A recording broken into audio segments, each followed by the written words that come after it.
Welcome back to the Self-Care Zone podcast and our Leaders of Leaders series. Today I'm here with Jeb Ryan, a father of four, CEO of Heart-Led Support, Breathwork and Executive Coach. Welcome, Jeb. Thanks, Brad. Thanks for having me on, man. No worries. Let's chat. So, mate, you've been in the industry for quite a while. What's your background and where have you come from? Yeah, my background, grew up in low social economic, man. Father was in a wheelchair for a big part of my childhood. Went to school. I was a troubled youth. I was always getting up to mischief, and went to school that also was supporting a lot of people with mental health and living with disabilities. And then that sort of went into, like a lot of hanging out on the streets, trying to find my way. Eventually I finally found my way after a lot of, I got the feather, the little tickle to say, hey, you're on the wrong path. And then I got the smack around the chops to say, hey, I'm on the wrong path. And then I had about 5 Mack trucks before I finally opened my eyes to the work that I needed to do on myself and to understand myself so I could show up better for everyone else. And that landed through men's work, actually. Okay. So I really found myself in the men's workspace, and I started to support men, coach men, and teach men more about masculinity and how to really find who they were to a core, understand their purpose, understand their values and their why. Because there's a lot of young men out there and even older men in Western society just walking around. They really don't know what they're here for. So help men discover that. And that then awesome. Trickled into the NDIS space, mate. And now we're obviously Heart-Led Support 3 years in. And changing a lot of men's lives. So it's been great. Yeah, awesome. And what areas do you work in? Like what geographical areas? Southeast Queensland. Yep. So we cover majority of Southeast Queensland, a little bit of Northern New South Wales, and in Melbourne. Okay. So, yeah. Awesome. So if anyone wants to get in contact with Heart-Led Support and Jeb, definitely reach out. Yeah, for sure. Mate, so you was saying you're doing some breathwork coaching as well. What's breathwork coaching? Yeah, so breathwork coaching or teaching people about breathwork to me is giving people tools and understandings of that they can access different parts of themselves. They can also get themselves out of one state and back into another state through using the breath, and also supporting the nervous system through breathwork. It kind of entwines as well a lot of the work that I do around like creating safety and understanding ourselves and using breathwork to find that place. For me, like we were just discussing before, that I'm feeling a bit low. I've just come off the back of facilitating 3 days at Blokes Venture, which is a male men's retreat, and it's a modern man's rites of passage. And we take the modern man through a rites of passage, and we take them through some really challenging stuff, some really big, heavy emotional stuff, some really like big, high vibrational work as well. And I'm feeling flat because I'm, and we've got midterm audit coming up tomorrow.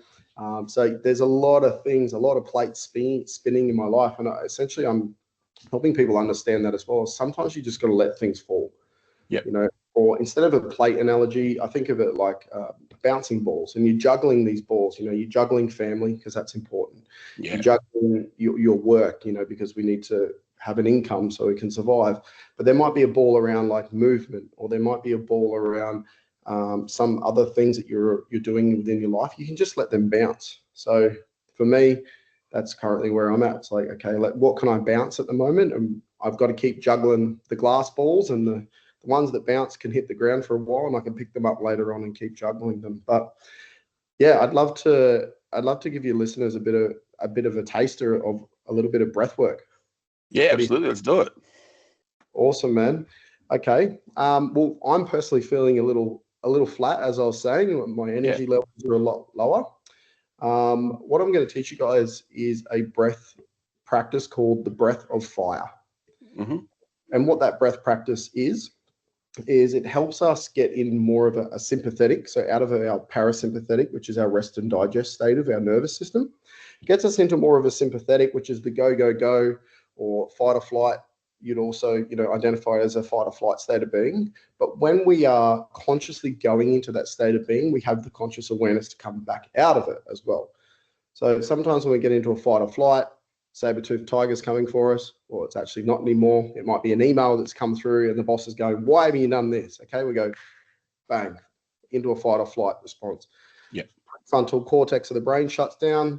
We go into our reptilian brain, can't think, and we're just reacting in the situation. But whilst doing this breath of fire, we are consciously aware that we're going into that state of being. And what it's going to do, it's going to heighten our state. So instead of going potentially for a 3 p.m. coffee this afternoon, maybe you can just do this breath, and it will help you elevate your energy.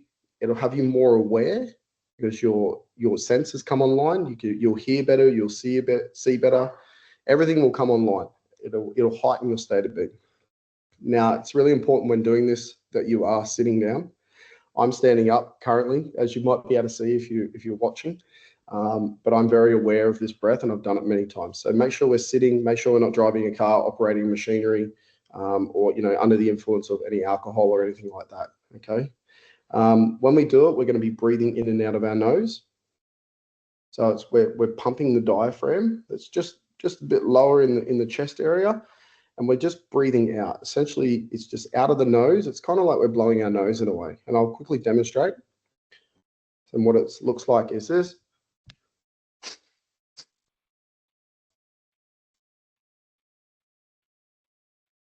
So we're trying to, if say there's a tissue or a piece of paper on the table, we're trying to blow that off the table, and we're keeping our mouth closed the whole time. The other thing I like to do is I like to bring my hands up. And you might have seen Tony Robbins doing this. He's a fantastic motivational speaker, transformational. He works in the transformational work area, similar to the work that I do. And he brings his hands up and he pulls the energy down. Now, I'm a big believer that energy is all around us. It's a big part of everything. My personal belief is that the tree is just much as me as I am the tree. We're all energetically and we're all vibrating in a different frequency. The reason why this table is a hardwood table is because it's vibrating at a lower vibration. We can go into that a bit later. But if we're pulling the energy down, we're drawing the energy into our body. And some of the side effects that you might feel whilst doing this breath is your heart rate's going to come up. Okay. So yeah, anyone also with any heart palpitations or any heart troubles and things like that, it's good to just, if you're going to do this, just do the breath a bit slower. Okay. Another great thing about breath work is you're in control. You haven't taken a substance where you're like, oh, okay, well, I'm at the mercy of the substance now. It's going to take me wherever I need to go. With breath work, we're in control all the time, and it's all around us. Like, we can tap into it at any moment in our lives. And it's such a powerful thing. And it's what I love to teach. Okay. So with breath of fire, our hands come up, and as we breathe out, it's like so. Okay. Side effects, dizziness, heart rate will come up. No doubt energy is going to come up. So we're going to feel warmer. We're doing an exercise. It's breath work for a reason. We put in a bit of work. Now my energy is getting up now too, because I'm getting excited for you all. But yeah, let's get into it. Yeah, let's do it. Cool. Okay, so we're just going to do 25 breaths.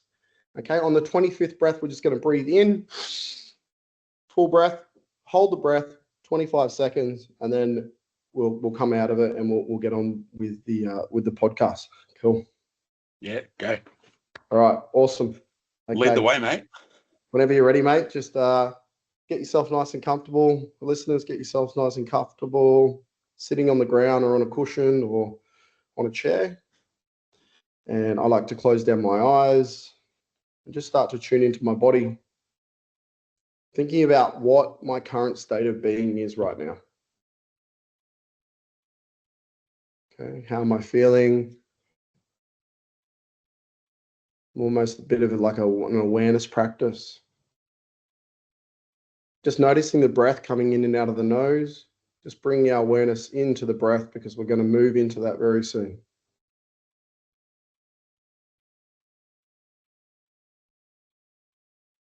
Just noticing the cool air come in through the nose. As we breathe out, the warm air just exiting the nose. And we're just going to bring our hands up to the sky now. And we'll get ready in 5, 4, 3, 2, 1. Go.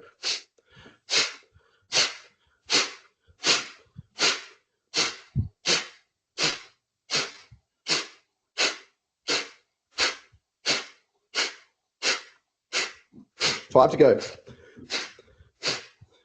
Breathe in. Hands come into our lap. Bring your hands down into your lap, just holding that breath on the inhalation, noticing our state of being starting to shift already. My heart rate's up. My body's ready. I feel more energized. And that's just a little bit of a taster, and feel free to stay in that for a few more seconds. Definitely noticing the mind shifting as well a bit. It's a really great breath to change your state of being. So if you're feeling anxious, you can use this to shift your state of being. If you're feeling angry, you can use this to help generate that anger, to get it out in a positive way. It's just a really great breath. Again, it's a 3 p.m. shot of coffee, and it's called the breath of fire.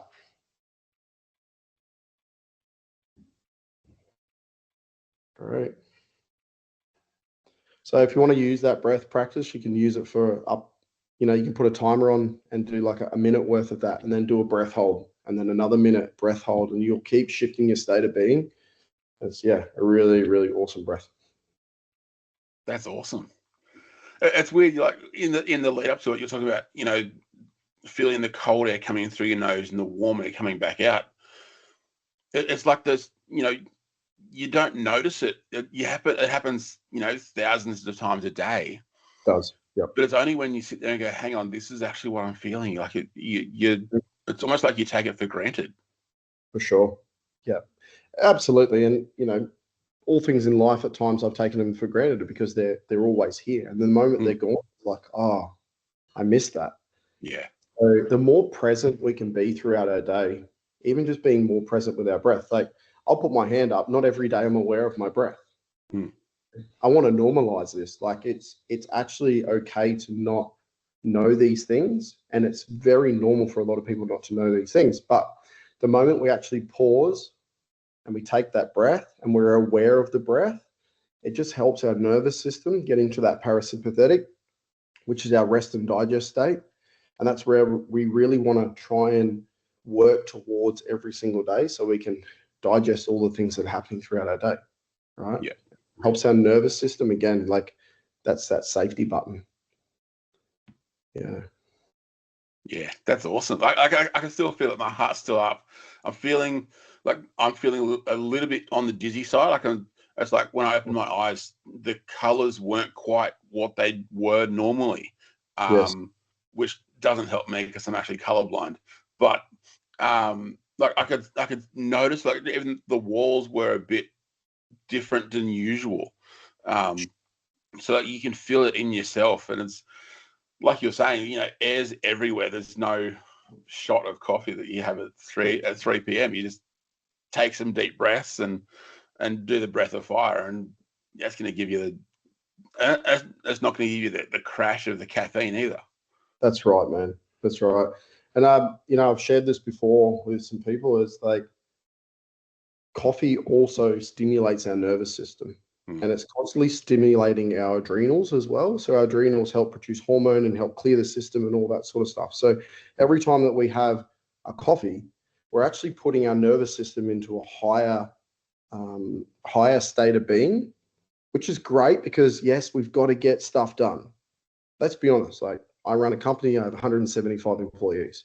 I've got to get stuff done, man. I don't have an opportunity throughout my normal work hours during the day to sort of press stop unless it's around my pockets of time where I've got a break. So I tend to go outside. Like that's a big part for me. I get away from my screen. I go outside. I'm aware that also if I'm eating my lunch, it's definitely not in front of a screen. Yeah. So there's studies that are coming out now too that blue light also puts us into the sympathetic state of being as well. So whilst eating our food, if we're in front of a blue light, if we're in front of a TV, a phone, a laptop, whatever it may be, we're actually in a sympathetic state. And when we're in a sympathetic state, our body doesn't digest the food properly. So we don't extract the nutrients out of the food.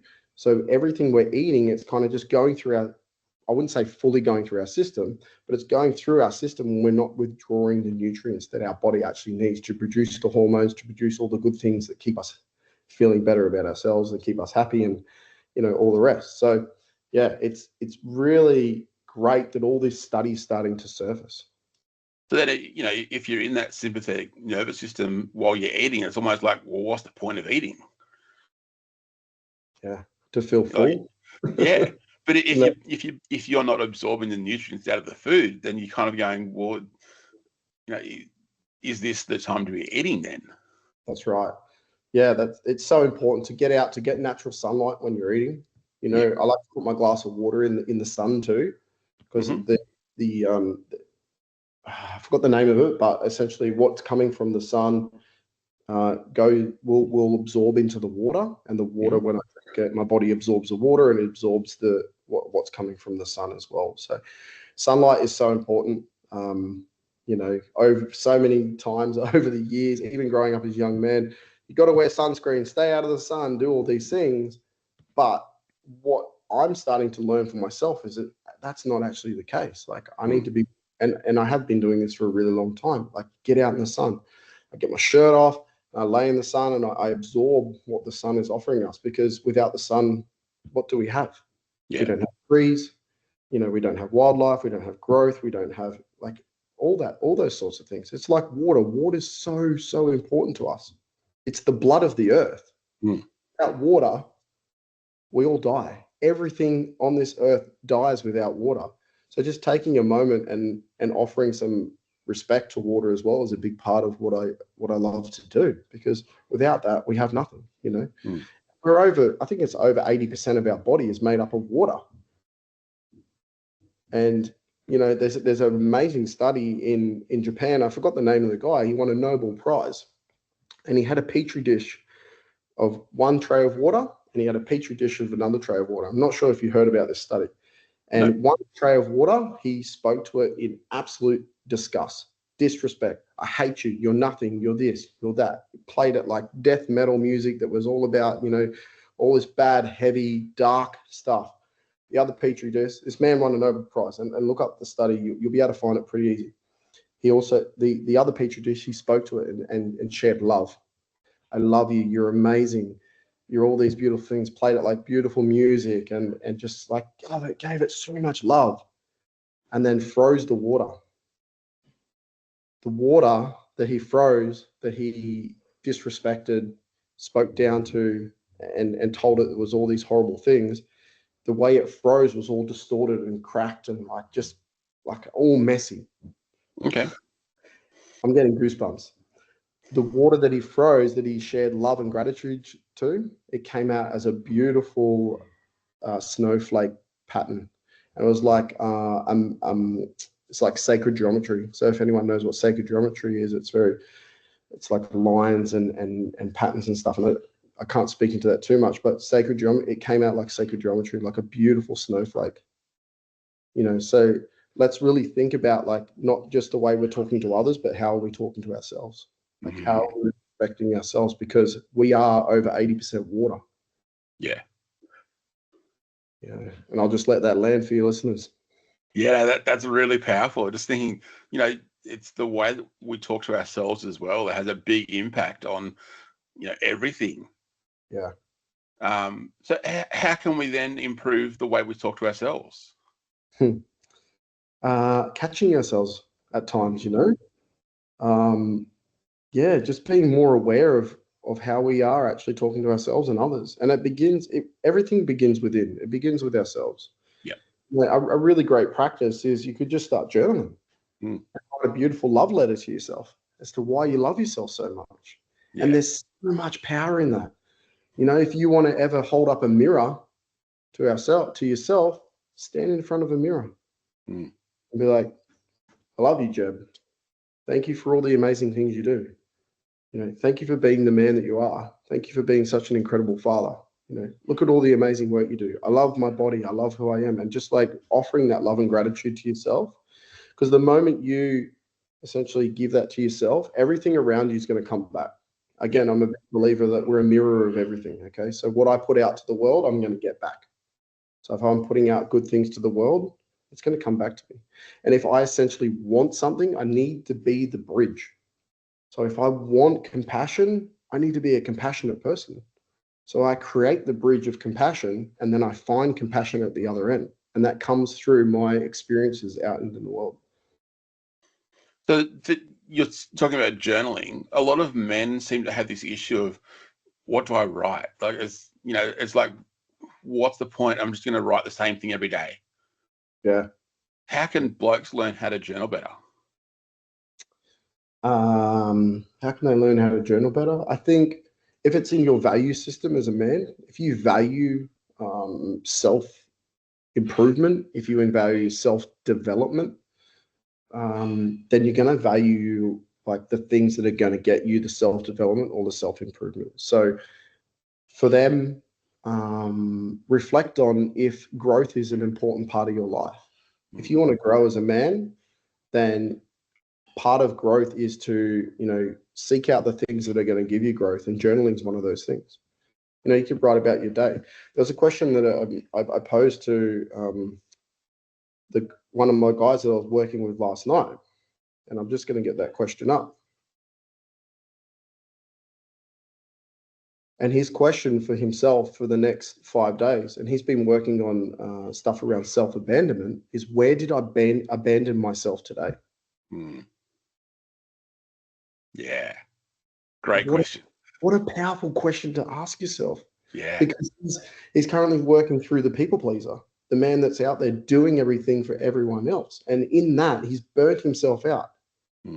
He's completely burnt himself from both ends. He's giving, and then gone, oh man, what about me? I've hit rock bottom.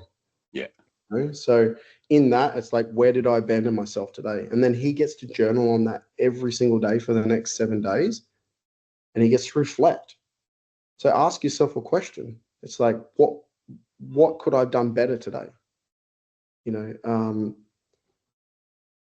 What did I do today that was uncomfortable?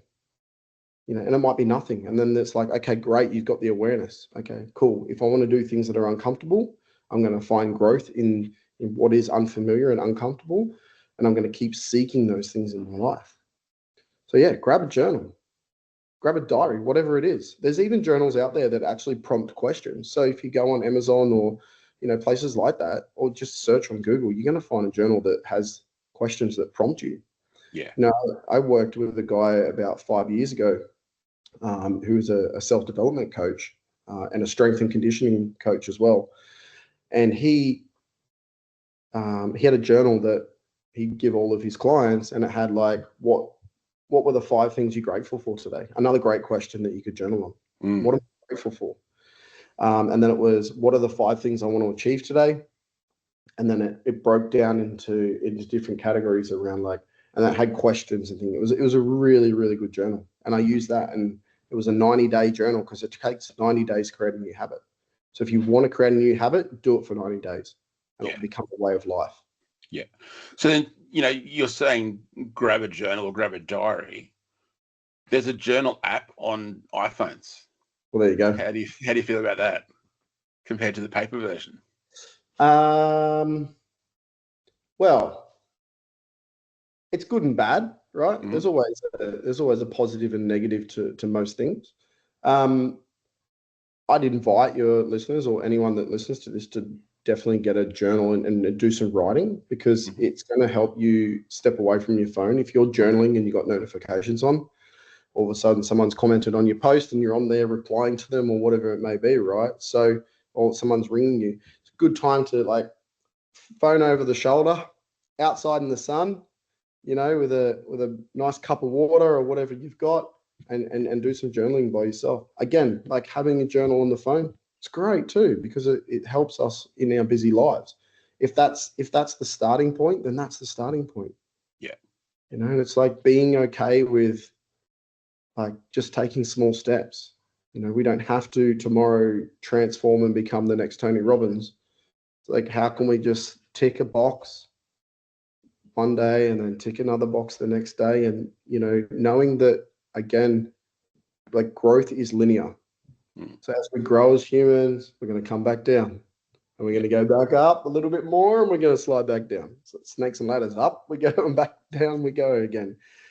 It's okay that, and as long as you're aware of that, and don't be so hard on yourself, be kind to yourself, because you're out there in that big bad world. The world can be a pretty harsh and horrible place at times. So, what more important person in this world than you to support and give back to yourself to make sure that your cup's full? Yeah.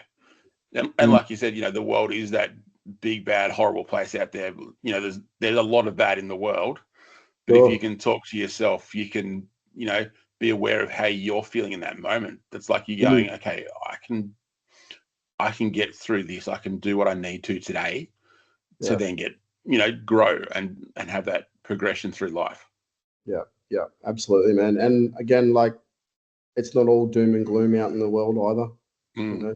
It's a great place, and what you put out into the world, it's only going to come back to you, man. So be aware of how you're projecting and how you're walking and acting and moving through the world. And my invitation to you is to come from your heart, like, do it from a place of love, because, again, my belief system is, like, if I'm coming from a place of love, then I'm coming from, like, a very high vibration around, like, that loving frequency. If I'm speaking from a place of love, if I'm calling someone forward from a place of love because they're doing something that I believe they could do better in, if I'm, being from that place, then I'm doing pretty good. I'm doing pretty good. And again, that's not always the case for me. I hit rock bottom at times, man. I do. We all do. It's part of being human. Yeah, it is. Yeah. It projects us forward, Like, I know for myself, when I start to slip down, it's like, cool, it's like the arrow's drawing back. Yeah. And it's getting ready for the next fire. Once that arrow's fired, we want to make sure it's precision. So whilst we're drawing back, we're going to make sure that we are on target. Because if once that arrow's in flight, it's in flight. Yeah. And we can't take that back. And the good thing about hitting rock bottom, there's only one way to go. Yeah. The journey to rock bottom can be hard, and being there can be hard. But when you go, hang on, I'm here now, there's only one way to go. Yeah, absolutely, man. And as a man, I believe that, I can sit opposite many men and relate to them on a very, very deep level, with the things that I've been through. And, I've been in rehabilitation services. I've checked into mental health hospitals. I've seen the worst of the worst on the streets. And, I believe that I was taken through all that, one, to know what deep, dark rock bottom looks like, and two, so I can be there to say, yeah, brother, like, I can relate to you on that level, or, and if you're open to it, I've got some advice for you. So, and I think that's been a big part of the success of Heart-Led Support as well, of, having someone at the helm steering the ship that has actually sailed the seas many times. Yeah. And you guys, speaking of that hardship and being there and success, you guys have recently won an award. Yeah. Oh, man, what a milestone. There was almost this egoic part of me. It was like, we're going to win. Yeah. But also in that, that we're going to win, that's not allowing anything external to sort of push us away from that. And we got outstanding new business for Moreton Bay. So Moreton Bay is a pretty big area here in Brisbane. And what a beautiful award, man. I grew up in Moreton Bay. I spent time on the streets in Moreton Bay. I was supported by the Salvation Army in Moreton Bay, like all those different things that I'd been through. I went to a mental health hospital in Moreton Bay. I went to a rehabilitation service in the Moreton Bay catchment. So Yeah, it was really beautiful, bro. It really Yeah. was to have that. Congratulations, mate. Yeah, yeah, thanks, man. It's yeah, again a beautiful milestone, and it's it was also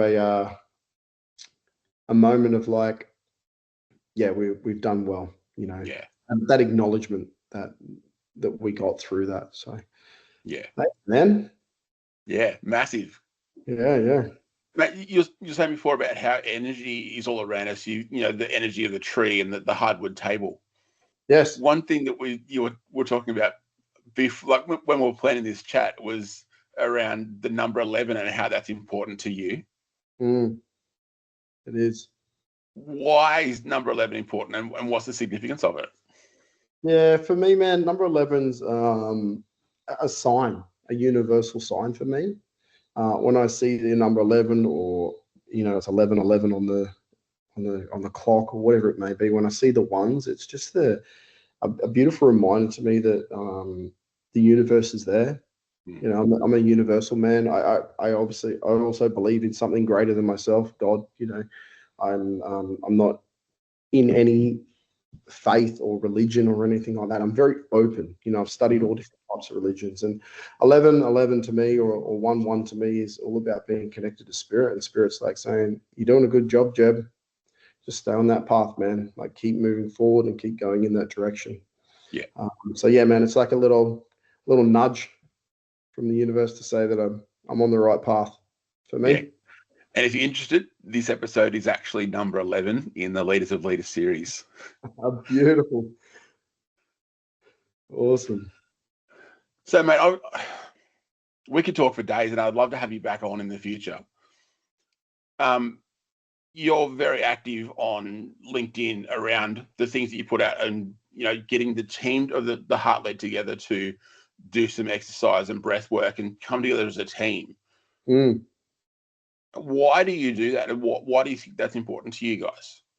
Yeah, thanks, man. Community is one of our values. So our values at Heart Led Support is integrity is number one in value. So to be integral, leadership, to lead ourselves and to lead others.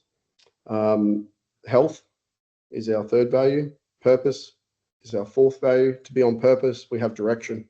Once we have purpose, we're going to get out of bed and we're going to do it, and we're just going to keep moving in that direction. Especially as men. Men need purpose, man. Such a big piece. And community. Community for us is, yes, it's the last in the value system, but it's such an important piece, man, because if we can build really deep community within Heart Led Support and create its own ecosystem, it's just going to keep feeding its ecosystem. So if I'm feeding the ecosystem in a positive way of creating personal development days for our guys, running breath work and burnout workshops for our team, doing breathwork and cacao ceremonial journey, like deep breathwork journeys that, are very trauma informed and very deep breathwork. If I'm, organizing exercise days where we all get to train together, if I'm constantly feeding my ecosystem, it's going to keep feeding itself and it's going to feed our participants. So for me, it's super important that I make sure that I'm giving to my team first and foremost, so then they can give to others. Yeah. That's, again, a huge part of our success. We make sure that they have everything that they need, that they're seen, that they are heard, that they are loved and appreciated. I've worked in so many different industries trying to find myself for many, many years. Construction, building, sales. Like, man, I was doing it all. Automotive, yeah, door-to-door salesman, worked in helping people set up like gigs and concerts, at like so many different jobs. Every time I worked in those industries, I was never appreciated. It was never, "Thanks, Jeb, you did a really good job today." Yeah. I never felt like I was just a number, and I was there to do a service for them so they could, live the life that they wanted to live. And when I started this company with Darren and Keegan by my side, my two best friends, I said to them, there is no way that we are starting this company and not giving our team like everything we can possibly give them. Because if we don't do that, then they're not going to feel appreciated. They're not going to serve in a powerful way, and they're not going to show up for our participants the way we intend them to show up. Yeah. So you're talking about how leadership is one of your core values. How does leadership then filter into that? Obviously through the leading of the team and making sure that everyone's looked after, but are there other ways that you're doing that as well? Yeah. Leadership begins from self. That's a big part of how I see leadership. I must lead myself to do the things that sometimes I don't want to do, to continue to show up in a powerful way. So leadership begins with myself. And then through that, if I can take radical ownership for my leadership, then other people around me are going to do the same.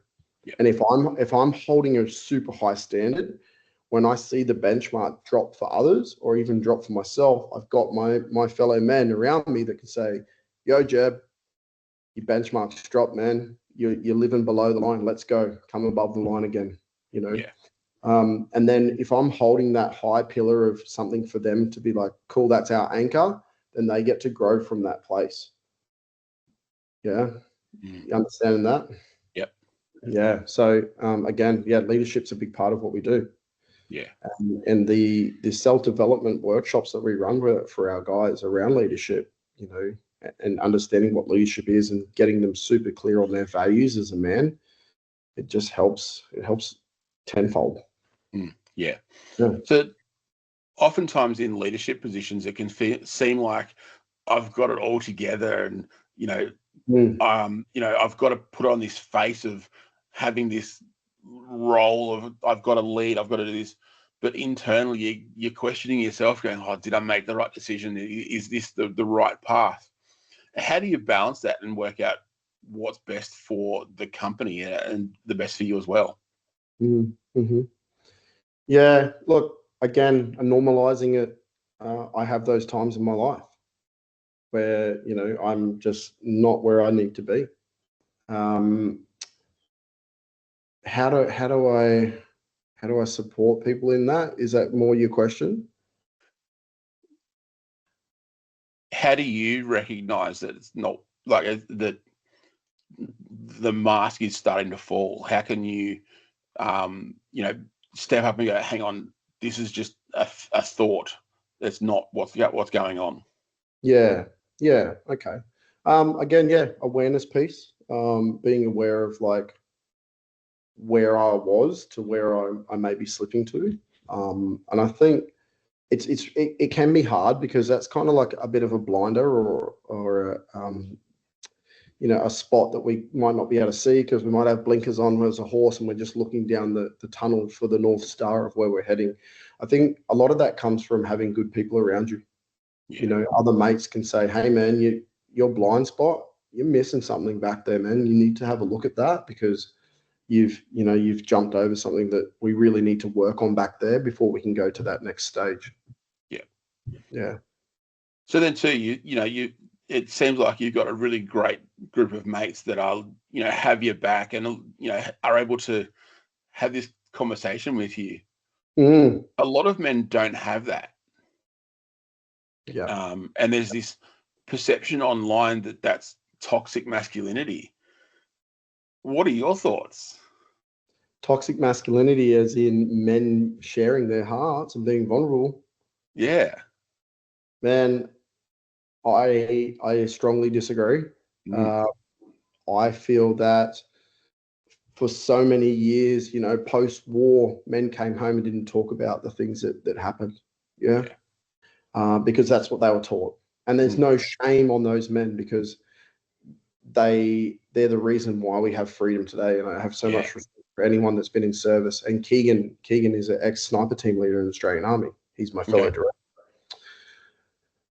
But because of that, as generations have come along, they've had children, their children have had children, and that's probably us today, right? These men that are in their 30s, 40s, they've been taught to push it down, to just toughen up and get on with it.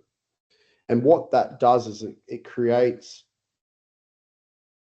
a lot of heartache and it creates a lot of stuff that, so many men are taking their lives these days. And so many men are going through things and going through it alone. And what we're teaching through the work that we do in the men's workspace is that, men are able to share that. It's okay to be vulnerable as a man, and it's okay to cry. It's okay. Anger's an okay thing too, as long as it's used in a positive way. We just took men on the weekend through a rites of passage, and part of that rites of passage was to provoke them, to get them to tap into that absolute warrior anger, like deep, dark, heavy stuff within themselves. And they shared to us why they may be angry in their lives, and we provoked them. We provoked that anger within them, and they went to a mat with a tennis racket and they hit a pillow, and they hit that pillow until they hit a moment where they popped. Okay. And what's on the other opposite side of that, in the Hawkins scale of consciousness, the vibration of anger, what sits under the vibration of anger is sadness. So the moment they hit that anger and they dealt with that anger, they popped, they went into sadness and they cried. Yeah. And then they released, because through tears we're releasing. Yep. And we're getting rid of the stuff that we were holding on to. So as far as it being a toxic masculinity, I'm a firm believer that is not actually the case. And through my own journey of being on both sides of that spectrum, being hyper masculine, toxic in the way of just going through life in absolute destruction, to now being a loving, caring, open-hearted, empathetic man, that it's okay to cry, it's okay to share my vulnerabilities, it's okay to bare my all. I don't have to wear any masks. I get to be my true, authentic self in who I am. I can tell you right now, I'd rather be that man than the other man walking through life, thinking that there's nothing going on, burying all my problems, coming home and slamming doors and being angry at my family or my children. I'd rather be that man over here, 100%. Yeah. That's a really powerful conversation too. Very. Yeah. And to lead a group of men through that conversation and have that anger come out, to go through that themselves, it must be a confronting thing, because as men, we're told to push it down and keep it to ourselves and not share that. And it's like we're told to not burden other people with what we're feeling. But then to bring that up in such a vulnerable situation when you're standing in front of other people, but realizing that those other blokes are there for the same reason you are. We're in this together. Yep, that's right. And that comes back to that sense of community as well. Yep.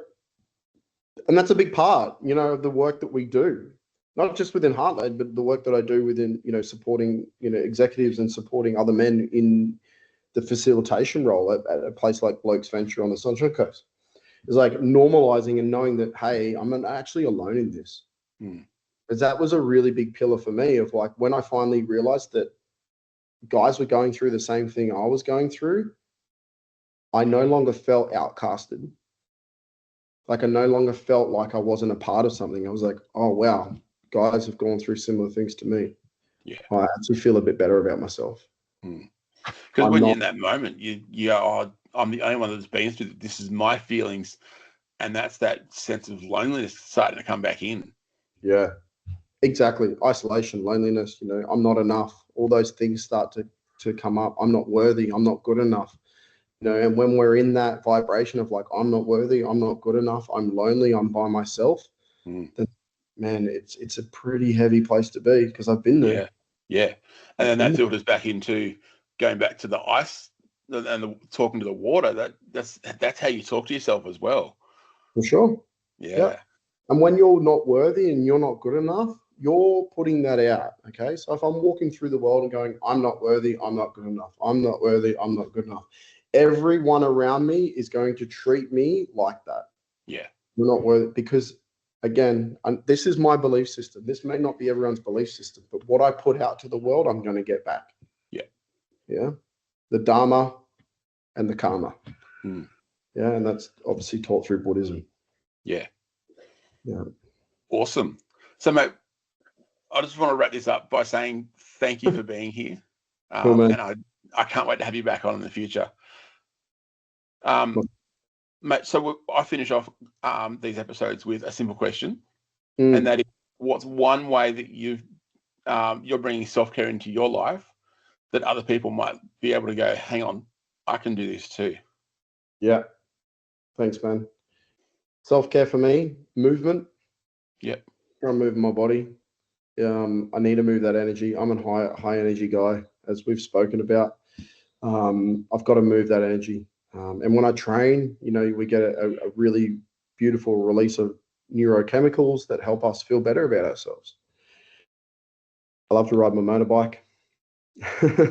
That's something that I do for myself, and it's almost a meditation state, man. I'm in my helmet, I'm with my breath, and I've got no distractions. It's just me and the road, me and my motorbike. Something else I love to do is I love to go spearfishing. Again, and I teach this when I do my free breath and burnout workshop. Is like I teach guys, men and women, that to understand what's actually happening when I'm spearfishing. I'm by myself. Well, I'm not essentially by myself. I'm with someone else, but I can't talk to them. I can do communications like, yeah, I'm okay. Yeah, good. Oh, look at that fish. This is bad. Woo, shuckers, all that sort of stuff. But I'm with my breath. Yeah.